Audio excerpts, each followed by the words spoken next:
Praise the Lord. கர்த்தருடைய நாமம் மகிமைப்படுவதாக. ஆண்டவரும் அன்பு இரட்சகருமாய் இருக்கிற இயேசு கிறிஸ்துவின் நாமத்தினாலே இந்த காலை நேரத்தில் உங்களை வாழ்த்தி வரவேற்கிறேன். கர்த்தர் தாமே இந்த நாளில் உங்களோடு இருந்து பலத்த காரியங்களை ஆண்டவர் செய்வாராக. உங்கள் தோல்விகளை எல்லாம் ஜெயமாய் கர்த்தர் மாற்றுவாராக. இந்த காலை நேரத்தில் ஒரு பாடலை பாடி தேவனுடைய நாமத்தை உயர்த்தி கர்த்தருடைய வசனத்துக்கு நேராய் நாம் கடந்து போகலாம். எல்லாருக்கும் தெரிந்த பாடல், நீர் என்னோடு இருக்கும்போது என்னாலும் வெற்றி வெற்றியே என்ற பாடலை கரங்கள் தட்டி உற்சாகத்தோடு நாம் இணைந்து பாடுவோம். நம்முடைய தேவன் நம் தோல்விகளை ஜெயமாய் மாற்றுகிறவர், போராட்டங்களிலிருந்து ஜெயத்தை தருகிறவர், விண்ணப்பத்தை கேட்டு அற்புதங்களை செய்கிறவர். Thank you Lord. உள்ளத்தின் ஆழத்திலிருந்து அதிகாலை நேரம் உயர்த்தி பாடுங்க. ஆண்டவரே, நீங்க என்னோடு இருக்கும்போது என்னாலும் வெற்றி தான்ப்பா. இந்த உலகம் தோல்வியாய் பார்க்கலாம், நீர் என்னோடு இருக்கும் வரை வெற்றி தான் சொல்லி பாடுவோமா?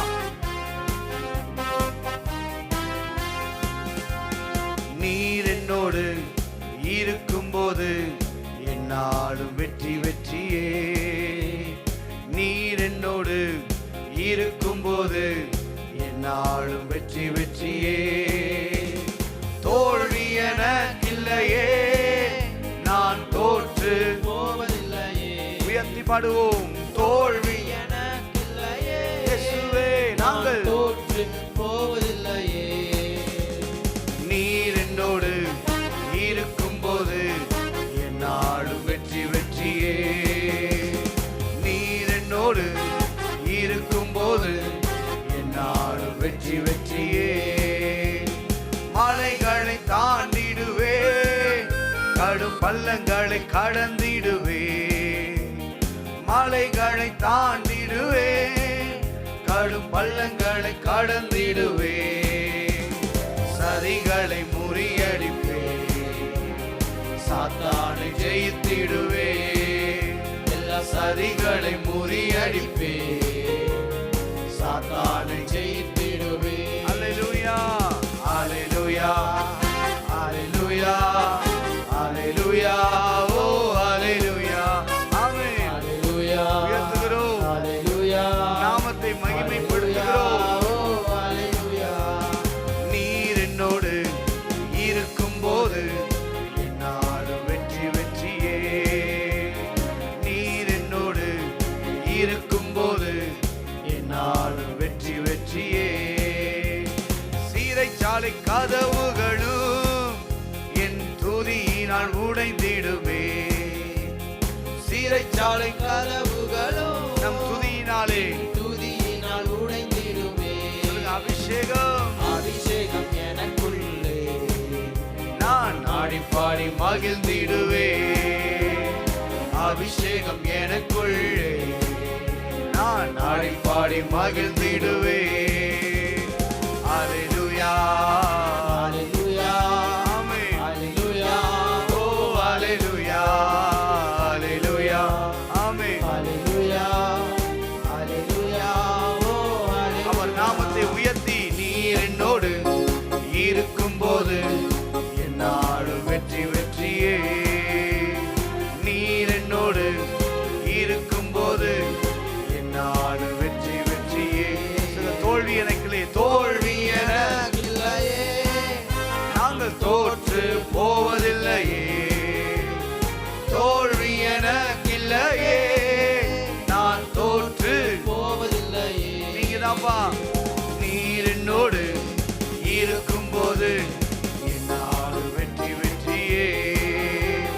நீர் என்னோடு இருக்கும்போது என்னாலும் வெற்றி வெற்றியே. கண்களை மூடி உள்ளத்தின் ஆழத்திலிருந்து கர்த்தரை ஸ்தோத்திரம் பண்ணுங்க. ஆண்டவரே, இந்த காலை நேரத்தில் உம்முடைய நாமத்தை நாங்கள் உயர்த்துகிறோம். நீர் எங்களோடு இருக்கும்போது எங்க வாழ்க்கையில தோல்விகளை எல்லாம் ஜெயமாய் மாற்ற நீர் வல்லமை உள்ளவர். ஆண்டவரே, அநேக தோல்விகள் எங்கள் வாழ்க்கையின் திருப்பங்களாய் மாறட்டும். அநேக தோல்விகளை சந்தித்த நாங்கள் எங்கள் வாழ்க்கையில் ஜெயத்தை காணட்டும். அற்புதங்களை செய்வீராக. ஒரு ஜெயத்தின் நாட்களாய் எங்கள் வாழ்க்கையிலே கர்த்தர் தரும்படியாய் நாங்கள் ஜெபிக்கிறோம். எந்த இடத்திலெல்லாம் நாங்கள் தோல்வியை சந்தித்தோமோ அதே இடத்திலே எங்கள் தலையை நிமிர பண்ண நம்மளால் கூடும் ஆண்டவரே. இந்த காலை நேரத்தில் தேவையோடு எதிர்பார்ப்போடு உம்முடைய சமூகத்தை நோக்கி பார்க்கிற ஒவ்வொரு பிள்ளைகளுடைய வாழ்க்கையிலும் அற்புதங்களை கர்த்தர் செய்வீராக. இந்த நாளில் கேட்கிற வார்த்தை இவர்கள் வாழ்க்கையில் ஆசீர்வாதத்தை கொண்டு வரட்டும், அற்புதங்களை நடப்பிக்கட்டும். தேவன் எனக்காய் யாவையும் செய்வார் என்கிற ஒரு நம்பிக்கை பிறக்கட்டும். இந்த காலை நேரத்தில் உம்முடைய முகத்தை நோக்கி பார்க்கிற ஒவ்வொரு முகங்களையும் ஆண்டவர் பிரகாசமடைய பண்ணுவீராக. அற்புதங்களை செய்து, வல்லமைகளை செய்து, அதிசயங்களை செய்து நீர் மகிமைப்படும்படி நாங்கள் ஜெபிக்கிறோம்.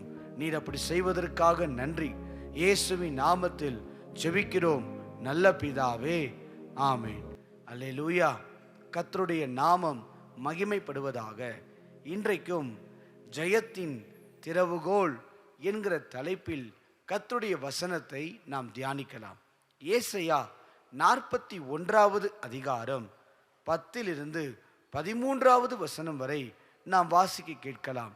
ஏசாயா 41வது அதிகாரம் 10வது வசனத்திலிருந்து 13வது வசனம் வரை நாம் வாசிக்க கேட்கலாம்.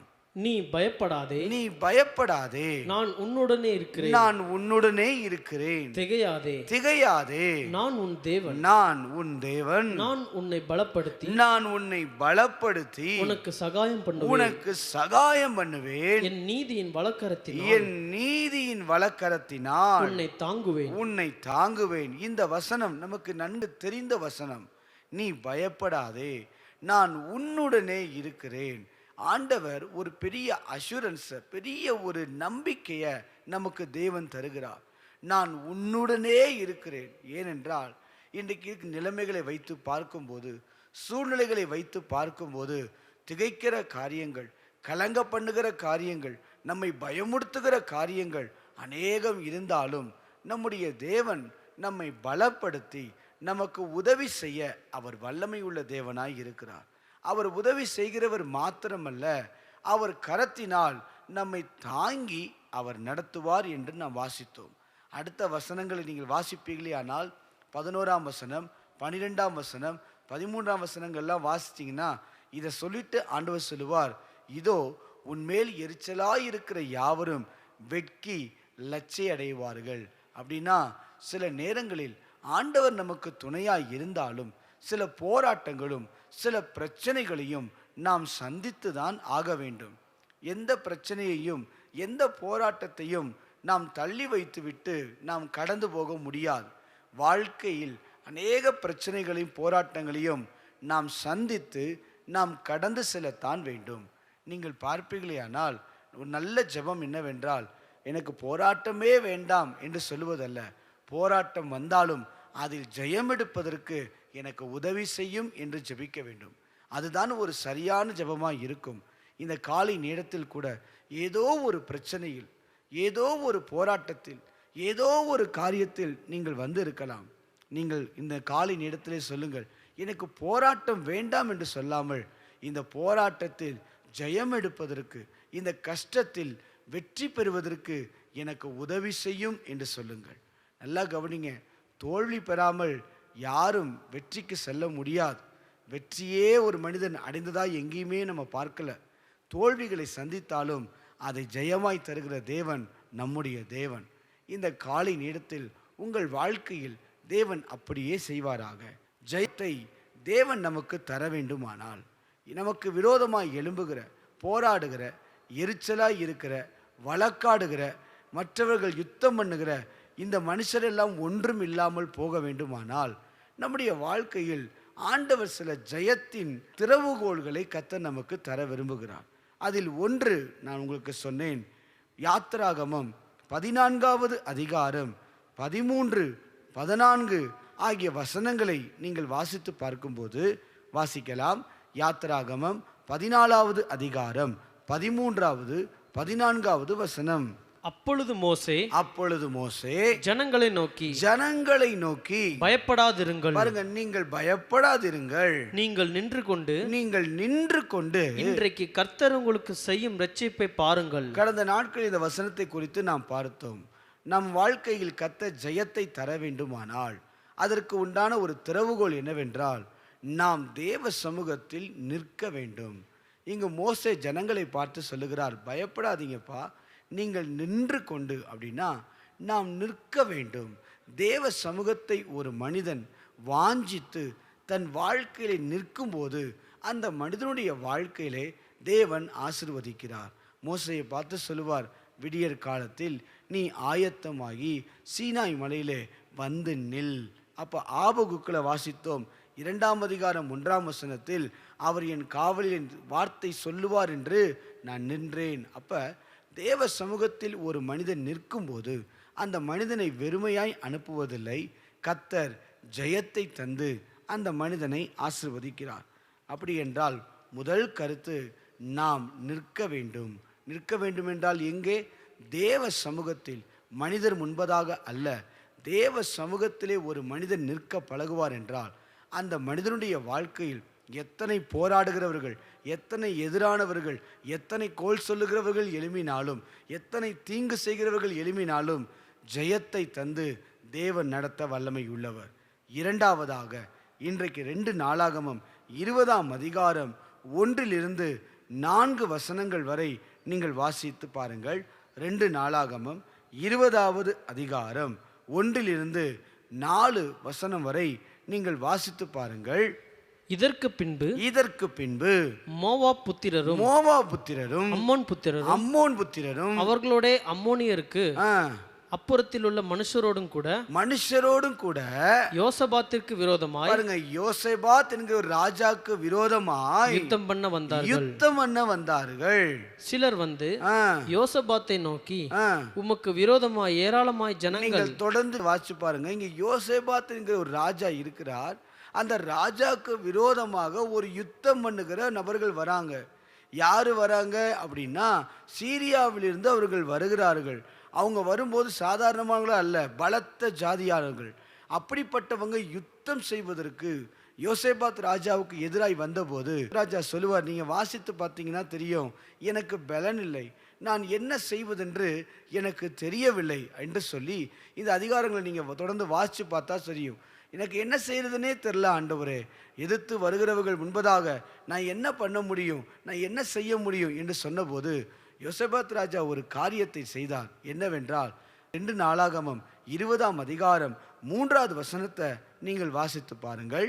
அப்பொழுது யோசபாத் பயந்து கர்த்தரை தேடுகிறதற்கு ஒருமுகப்பட்டு யூதாவெங்கும் உபவாசத்தை கூறுவித்தான். அப்ப இரண்டாவது, நம்முடைய வாழ்க்கையில் யுத்தங்கள் வரும்போது, போராட்டங்கள் சந்திக்கும் போது, பிரச்சனைகளை சந்திக்கும் போது நம்முடைய வாழ்க்கை நாம் செய்ய வேண்டிய 2வது காரியம், நமக்கு தேவன் கொடுத்த திறவுகோல் எதுவென்றால் ஜெபம். இங்கு யோசபாத் கர்த்தரை தேடுகிறதுக்கு ஒருமைப்பட்டு யூதாவெங்கும் உபவாசத்தை கூறினார். நல்லா யோசித்து பாருங்க. இன்னைக்கு நாம் ஜெபம் பண்ண வேண்டும். 2வது திறவுகோல் ஜெபம். முதலில் சொன்னேன், தேவ சமூகத்தில் ஒரு மனிதன் நிற்க வேண்டும். நிற்கும்போது அந்த மனிதனுடைய வாழ்க்கையில் தேவன் ஜெயத்தை தருகிறார். அங்கு மோசே சொல்லுவார், எப்பா நீங்க நின்று கொண்டு கர்த்தர் செய்யும் ரட்சிப்பை பார்ப்பீர்கள். இனி எகிப்தில் நீங்க பார்க்கவே மாட்டீங்க. அவர் சொன்னபடியே காரியங்கள் நடந்தது என்று நாம் வாசித்தோம். இரண்டாவதாக, ஜெயத்தை தர வேண்டுமானால், தேவன் அற்புதங்களை நம் வாழ்க்கையில் செய்ய வேண்டுமானால் ஜெபம் அவசியம். எந்த பிரச்சனை வந்தாலும் தேவ சமூகத்தை தேடி ஓடி ஜெபிக்கிற ஒரு அனுபவம் யாருக்கு இருக்கிறதோ அவர்களுடைய வாழ்க்கையில் தேவன் ஜெயத்தை தருகிறார். ஜெபம் ஒரு திறவுகோல். எப்பேற்பட்ட பூட்டாய் இருந்தாலும், எப்பேற்பட்ட அடைக்கப்பட்ட கதவுகளாய் இருந்தாலும் ஜெபம் பண்ணினோம் என்றால் கர்த்தர் அடைக்கப்பட்டதை திறந்து விடுகிற வல்லமையுள்ள தேவன் நம்மோடு கூட இருக்கிறார். உபவாசம் பண்ணி அவர் ஜெபித்தார்கள். அப்படின்னா வாயை மூடி இருதயத்தை திறக்கிற ஒரு அனுபவம். நம்முடைய இருதயத்தை திறந்து கொடுத்து, என்னால் ஒன்றும் முடியாத ஆண்டவரே, எல்லாமே உம்மால தான் முடியும், எனக்கு அற்புதத்தை செய்யும் என்று சொல்லி நாம் தேவ சமூகத்தில் நின்று, ஆண்டவரே என் பிரச்சனையவே நான் பெருசாக பேசினது போதும். சிலர் பாருங்க, தங்கள் வாழ்க்கையில் பிரச்சனையவே பெருசாக பேசுவாங்க. இது அப்படி இருந்தது, இது இப்படி இருந்தது. ஆனால் பிரச்சனைகளை பார்த்து பேசாமல் பிரச்சனையை நோக்கி அதில் தேவன் செய்ய போகிற காரியங்களை குறித்து பேசுவோமானால் அற்புதங்களை கர்த்தர் செய்வார். 1 சாமுவேல் 17வது அதிகாரம் 47வது வசனத்தை நீங்கள் வாசியுங்கள். 1 சாமுவேல் 17வது அதிகாரம் 47வது வசனம். கர்த்தர் பட்டயத்தினாலும் ஈட்டியினாலும் ரட்சிக்கிறவர் அல்ல என்று இந்த ஜனக்கூட்டமெல்லாம் அறிந்து கொள்ளும். யுத்தம் கர்த்தருடையது, யுத்தம் கர்த்தருடையது. அவர் உங்களை எங்கள் கையில் ஒப்பு கொடுப்பார். பாருங்க, யுத்தம் கர்த்தருடையது. என்னால முடியாது. யோசிச்சு பாருங்க, தாவீதால கோலியாத்தை ஜெயிக்க முடியாது.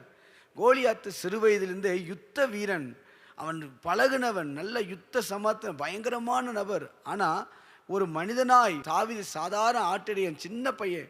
ஆனால் அவன் போய் கோலியாத்தை ஒரு மனுஷீகமாய் போய் போராடி ஜெயிச்சிருக்கவே முடியாது. ஆனால் அவன் சொல்கிறான், யுத்தம் கர்த்தருடையது. நமக்கு விரோதமாக எத்தனை திட்டங்கள், பெரிய மனிதர்கள், ஜாம்பாவான்கள் வந்தாலும் தேவ சமூகத்தில் நாம் ஜெபிப்போமானால் கர்த்தர் நிச்சயமாய் நம்ம வாழ்க்கையில் அற்புதங்களை செய்வார். இந்த காலை நேரத்தில் ஒரு பெரிய கோலியாத்தை போல, ஒரு பெரிய பெலிஸ்தீனை போல ஒரு பெரிய சவாலை நீங்கள் சந்தித்து கொண்டிருப்பீர்களே, ஆனால் என்ன செய்வதென்று எல்லாரும் கலங்கிக்கிட்டு இருப்பாங்கன்னா, நம்ம வாழ்க்கையில் ஜெபம் பண்ணுவோமானால் கர்த்தர் அற்புதங்களை செய்வார். அடைக்கப்பட்ட கதவுகளை தேவன் திறந்து நம்மை ஆசிர்வதிக்க அவர் வல்லமை உள்ளவராய் இருக்கிறார். ஜெபம் ஒரு பெரிய ஆயுதம். இந்த ஜெபத்தை மாத்திரம் எடுத்துக்கொண்டு நம்ம போனால் போதும், கர்த்தர் நமக்கு ஜெயத்தை தர வல்லமை உள்ளவர். அல்லேலூயா. அதனால தான் சொல்லுவாங்க, ஜெபமே ஜெயம் அப்படின்னு சொல்லுவாங்க. அப்படின்னா ஒரு ஜெபிக்கிற மனிதன் வாழ்க்கையில் ஜெயத்தை தருவார். தானியேலுக்கு விரோதமாய் எத்தனையோ நபர்கள் எழும்பினார்கள், ஆனால் தானியேலின் தேவன் ஜெயத்தை கொடுத்தார். யோசுவாவுக்கு எதிராய் எத்தனையோ ஜாதிகள் வந்தார்கள், ஆனால் யோசுவாவோடு கர்த்தர் இருந்ததால், ஒரு ஜெபிக்கிற பழக்கம் முடிந்த மனிதனாய் இருந்ததினால் அவன் வாழ்க்கையில் ஜெயத்தை பெற்றுக்கொண்டான். வேதத்திலே ஜெயம் பெற்ற அனைவரும் ஜெபிக்கிறவர்களாய் இருந்தார்கள். ஜெபித்தால் நிச்சயம் ஜெயம் தருவார். 2வது திறவுகோல் ஜெபம். 3வது வாசிக்கலாம். 2 நாளாகமம் 20வது அதிகாரம் 17லிருந்து 19வது வசனம் வரைக்கும் நீங்கள் வாசியுங்கள். இங்கு ஒரு போராட்டத்தையும் நாம் பார்க்கிறோம். வாசிக்கலாம். 2 நாளாகமம் 20வது அதிகாரம் 17லிருந்து 19வது வசனம் வரை. இந்த யுத்தத்தை பண்ணுகிறவர்கள் நீங்கள் அல்ல, யூத மனுஷரே, எருசலேம் ஜனங்களே, நீங்கள் தரித்து நின்று, சொல்றார் பாருங்க, நீங்கள் தரித்து நின்று கர்த்தர் உங்களுக்கு செய்யும் இரட்சிப்பை பாருங்கள். பயப்படாமலும், பாருங்க, பயப்பட வேண்டாம், கலங்க வேண்டாம். நாளைக்கு அவர்களுக்கு எதிராக புறப்படுங்கள், கர்த்தர் உங்களோட இருக்கிறார் என்றான். அடுத்த வசனம் 18. அப்பொழுது யோசபாத் தரை மட்டும் முகங்குனிந்தான். சகல யூதா கோத்திரத்தாரும் எருசலேமின் குடிகளும் கர்த்தரை பணிந்து கொள்ள கர்த்தருக்கு முன்பாக தாழ விழுந்தார்கள். கோகாத்தியரின் புத்திரரிலும் கோராக்கியரின் புத்திரரிலும் இருந்த லேவியர் எழுந்திருந்து இஸ்ரவேலின் தேவனாகிய கர்த்தரை மகா சத்தத்தோடு கம்பீரமாய் துதித்தார்கள். அடுத்த காரியம், நம்ம கையில் ஆண்டவர் கொடுத்த ஒரு திறவுகோல். ஜெயம் எடுக்க வேண்டுமானால் முதல்ல நான் சொன்னேன், நாம் நிற்க வேண்டும். எங்கு நிற்க வேண்டும்? தேவ சமூகத்தில் நிற்க வேண்டும். 2வது ஜெபம் செய்ய வேண்டும். ஏன்? ஜெபம் ஜெயத்தை கொண்டு வரும். யோசேபாத் தேவனை தேடுவதில் அவன் போய் நின்றான். அப்போ ஒரு பிரச்சனை வரும்போது தேவனை தேடுகிற ஒரு மனிதன் வாழ்க்கையில் கர்த்தர் ஜெயத்தை தருவார். 3வதாக இதே சம்பவத்தில் நம்ம பார்க்கிறோம். அந்த அதிகாரத்திலேயே அவர்கள் பாடி துதிக்க ஆரம்பித்தார்கள். நீங்கள் வாசித்து பார்ப்பீர்களானால் அவர்கள் பாடி துதி செய்யும் போது சத்துருக்கள் கீழே விழுந்தார்கள். அப்போ 3வது கர்த்தர் நமக்கு கொடுத்த திறவுகோல் துதிக்கிற ஒரு திறவுகோல். நாம் துதிக்க வேண்டும். சுவாசமுள்ள யாவும் கர்த்தரை துதிப்பதாக. துதிக்கும் போது அந்த இடத்திலே தேவன் பெரிய ஜெயத்தை கட்டளையிடுகிறார். நீங்கள் அநேக வேத வசனங்களை நீங்கள் வாசித்து பார்ப்பீர்களானால் எங்கெல்லாம் ஜனங்கள் துதித்தார்களோ அங்கெல்லாம் தேவன் பெரிய பெரிய காரியங்களை அவர் செய்திருக்கிறார். பவுலும் சீலாவும் பாடி கர்த்தரை துதித்த போது அந்த இடத்துல வாசிக்கிறோம், சிறைச்சாலையின் அஸ்திபாரங்கள் அது அசைந்தன. அப்படி என்றால் நம்ம பாடி துதிக்கும் போது ஆண்டவர் அற்புதங்களை செய்வார். நீங்கள் வாசியுங்கள் 2 நாளாகமம் 20வது அதிகாரம் 22வது வசனத்தை வாசிப்போம். அவர்கள் பாடி துதி செய்ய தொடங்கின போது, பாருங்க, அவர்கள் பாடி துதி செய்ய தொடங்கின போது யூதாவுக்கு விரோதமாய் வந்து பதிவிருந்த அம்மோன் புத்திரரையும் மோவாபியரையும் சேயீர் மலை தேசத்தாரையும் ஒருவருக்கு விரோதமாகவே ஒருவரை எழும்ப பண்ணினதினால் அவர்கள் வெட்டுண்டு விழுந்தார்கள். அப்ப பாடி கர்த்தரை துதிக்கும் போது எத்தனை விரோதமான யுத்தங்கள் மனிதர்கள் எழும்பினாலும் தேவன் நமக்கு ஜெயத்தை தருவார். இந்த காலை நேரத்தில் 3வதாக ஆண்டவர் நமக்கு ஜெயத்துக்கு கொடுக்கிற திறவுகள் என்ன தெரியுமா? அவரை துதிக்க வேண்டும். தேவ நாமத்தை நீங்கள் உயர்த்த வேண்டும். அவரை துதிச்சு மகிமைப்படுத்தும் போது எந்த சூழ்நிலையாக இருந்தாலும் எந்த நேரமாக இருந்தாலும் கர்த்தர் அற்புதங்களை செய்வார். இந்த கோலியாத்தை ஜெயிப்பதற்கு காரணம் என்ன? தாவீது வாழ்க்கையில் இருந்த துதி. அவன் சொல்கிறான், எல்லா காலத்திலும் கர்த்தரை நான் ஸ்தோத்தரிப்பேன். எந்த நேரமாக இருந்தாலும் சரி, எந்த போராட்டம் வந்தாலும் சரி, ஒரு மனிதன் கர்த்தரை துதிக்கும் போது தேவன் அற்புதங்களை செய்வார். ஆண்டவர் 5 அப்பம் 2 மீன் தான், ஆனால் உயர்த்தி காட்டி பிதாவே உம்மை ஸ்தோத்தரிக்கிறேன் என்று சொன்ன பொழுது அது எல்லாருக்கும் பெருகினதாக இருந்தது. துதி நமக்கு வாழ்க்கையில் குறைவுகளை மாற்றும். நாம் துதிக்கும் போது கர்த்தர் ஜெயத்தை தருவார். நாம் துதிக்கும் போது நமக்கு விசுவாசம் பெருகும். நமக்கு துதிக்கும் போது நம்முடைய வாழ்க்கையில் எதிரிகள் அழிந்து போவார்கள். இந்த காலை நேரத்தில் 3வதாக தேவன் நமக்கு கொடுக்கிற ஒரு பெரிய ஆசீர்வாதம், நாம் துதிக்க வேண்டும், தேவனை மகிமைப்படுத்த வேண்டும், தேவனை உயர்த்த வேண்டும். எந்த பிரச்சனை வந்தாலும் அவர் முகத்தை தேடி, ஆண்டவரே இன்னைக்கு நான் துதிக்கிறேன். நீங்கள் வேணாலும் இன்னைக்கு குடும்பமாக இருப்பீங்களே, ஆனால் அந்த பிரச்சனையை முன்னாடி வச்சுட்டு துதிச்சு பாருங்க, பிரச்சனை சின்னதாயிரும், தேவன் பெரியவராய் தருவார். துதிக்காதவங்க வாழ்க்கையில் தான் பிரச்சனைகளும் முறுமுறுப்புகளும் இருக்கும். ஆனால் துதிக்கிறவர்கள் வாயில் வல்லமை தான் வெளிப்படும். இன்றைக்கு இந்த காலை நேரத்தில் துதிப்போம், நாம் ஜெயம் எடுப்போம்.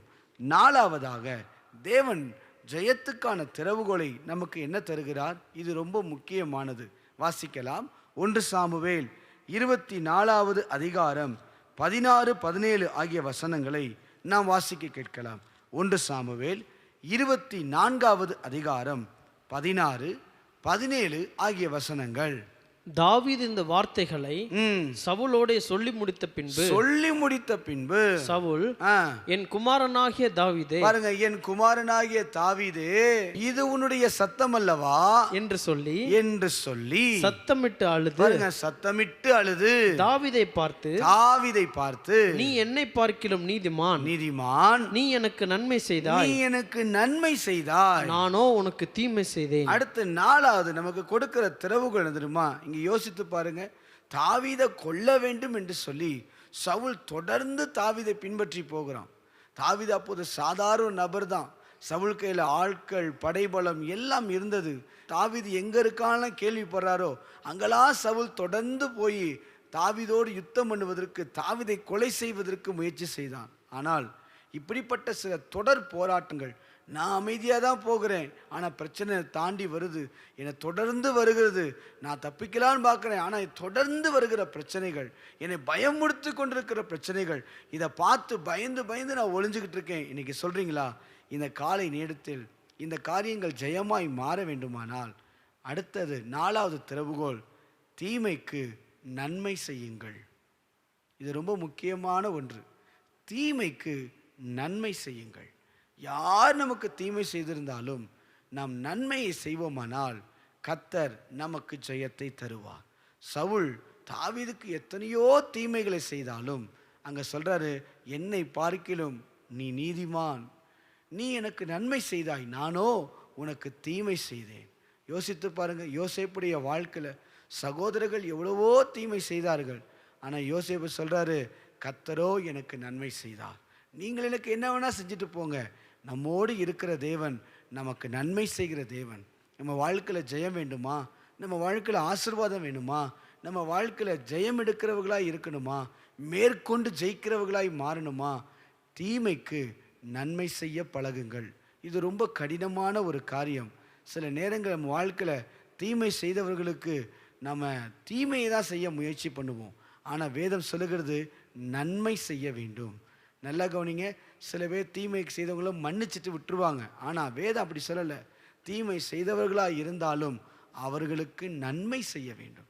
அப்போ இந்த காலை நேரத்தில் நம்ம வாழ்க்கையில் ஜெயம் எடுக்க வேண்டுமானால் தீமைக்கு நன்மை செய்கிற ஒரு மனம், ஒரு குண மாற்றம் நம்ம வாழ்க்கையிலே வர வேண்டும். யோசேப்புக்கு எப்போ தன் சகோதரர்கள், தனக்கு தீமை செய்தவர்கள், குழியில் தூக்கி போட்டவர்கள், இத்தனை பிரச்சனைக்கு காரணமானவர்களை கர்த்தர் கையில் கொடுத்த போதும் அவர்களை மன்னிக்கிற ஒரு மனது, அவர்களுக்கு நன்மை செய்கிற ஒரு இருதயம் எப்போது யோசேப்புக்கு வந்ததோ அன்றைக்கே யோசேப்பு வாழ்க்கை உயர்த்தப்பட்டது. இன்றைக்கு நம்ம வாழ்க்கையில் ஜெயம் வேண்டுமானால், உயர்வுகள் வேண்டுமானால், மேன்மைகள் வேண்டுமானால் தீமைக்கு நன்மை செய்கிற குணம் நமக்குள் வர வேண்டும். 4 திறவுகோலை இந்த காலை நேரத்திலே நான் உங்களுக்கு சொன்னேன். உண்மையாகவே நம்முடைய வாழ்க்கையில் ஜெயம் வேண்டும். கர்த்தர் என்னோடு இருக்க வேண்டும். இந்த உலகத்திலே காணப்படுகிற எல்லா பயத்துக்கும், கலங்க பண்ணுகிற காரியத்திற்கும், திகைக்க பண்ணுகிற காரியத்திற்கும் அவர் என்னோடு இருந்து என் வலது கரத்தை பிடித்து என்னை தாங்கி அவர் நடத்த வேண்டும். போராடினவர்கள் எழும்பலாம், அநேக பிரச்சனையானவர்கள் எழும்பலாம், எதிர்ப்புகள் எழும்பலாம். அவர்களை எல்லாம் தாண்டி கர்த்தர் ஜெயத்தை தர வேண்டுமானால் 4 திறவுகோலை இந்த காலை நேரத்திலே பார்த்தோம். நம்பர் 1, முதல் திறவுகோல், நாம் நிற்க வேண்டும். எங்கு நிற்க வேண்டும்? தேவ சமூகத்தில் நாம் நிற்க வேண்டும். எந்த பிரச்சனை வந்தாலும் தேவ சமூகத்தை தேடி அவர் நாடி அவர் சமூகத்தை பிடித்து கொள்ளும் போது ஜெயத்தை தேவன் தருகிறார். 2வது நம்ம பார்த்தோம், ஜெபம் பண்ண வேண்டும். ஏன்? ஜெபம்தான் ஜெயம். ஜெபம்தான் ஒரு மனிதனுடைய வாழ்க்கையில் ஜெயத்தை தர முடியும். தேவ சமூகத்தில் ஜெபிக்கும் போது, உபவாசிக்கும் போது, நம்முடைய இருதயத்தை திறந்து கொடுக்கும் போது நிச்சயமாய் எதிரிகள் மத்தியில் கர்த்தர் நமக்கு ஜெயத்தை தருவார். 3வதாக துதியுங்கள். நேரம் கிடைக்கும் போதெல்லாம் அந்த பிரச்சனையை பார்த்துட்டு சொல்லி துதிச்சுக்கிட்டே இருங்க. எப்போ போய் சொல்லிக்கிட்டே இருங்க, ஸ்தோத்திர ஆண்டவரே, இந்த பிரச்சனை ஒன்றும் செய்யாது, இந்த போராட்டம் மேற்கொள்ள முடியாது, என் தேவன் பெரியவர், என் தேவன் வல்லவர், என் தேவன் நல்லவர்னு சொல்லி அவரை துதித்து கொண்டே இருக்கும்போது தேவன் ஜெயத்தை தருவார். பாடும்போது கர்த்தர் ஜெயத்தை தந்தார்னு வாசித்தோம். 4வதாக ரொம்ப முக்கியமான காரியம், தீமைக்கு நன்மை செய்யுங்கள். இது ரொம்ப முக்கியம். ஜெயத்தை தேவன் நமக்கு தர வேண்டுமானால் தீமையான பழக்கத்திலிருந்து, தீமையான எண்ணங்களிலிருந்து, ஒருவர் நமக்கு செய்த தீமையை அவங்களுக்கு மீண்டும் செய்வதற்கு முயற்சிப்படாமல், ஒருவர் நமக்கு செய்த தீமைகளில் அவங்களுக்கு வேறு ஏதாவது தீயதை நினைத்து சந்தோஷப்படாமல் அவர்களுக்கும் நன்மை செய்து அவர்களுக்கும் கிறிஸ்துவின் அன்பை வெளிப்படுத்தும் போது தேவன் நிச்சயமாய் நமக்கு ஜெயத்தை தருவார். ஒரு ரகசியத்தை சொல்லுகிறேன், அவர்கள் செய்த தவறுக்கு அவர்கள் நிச்சயமாய் பலனை அளிப்பார்கள்.